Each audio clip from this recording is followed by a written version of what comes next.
Representative Tsongas, in our last debate, we were asked if we thought people were better off than they were 2 years ago.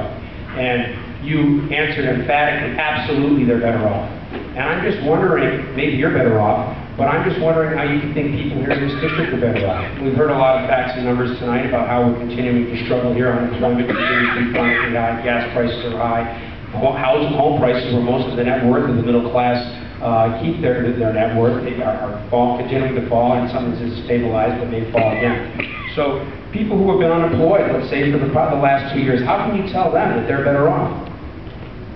I think we have to look at where we started and where we are now, but I continue and will strongly say that we are absolutely better off than we were.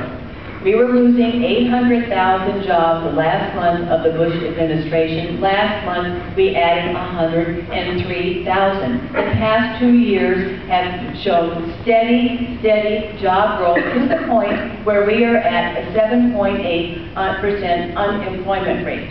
That's significant. 5.2 million private sector jobs. Foreclosures have dropped by 16%.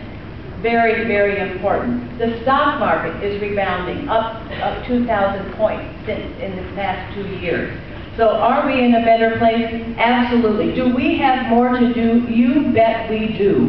Which is why I want to go back to Washington and continue to work to create jobs in all these remarkable communities that have worked their way through these very challenging times with great hope and forward-looking effort, and we have to stay moving ahead, not going back to the policies that my opponent supports that got us in this trouble in the first place.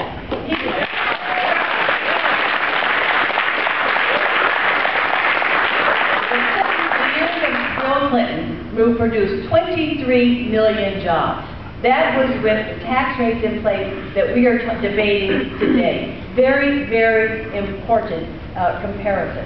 So, do we have more to do? You bet we do. We've got to get our debt and deficit in line. We have to create jobs and continue working with our communities and in behalf of our communities.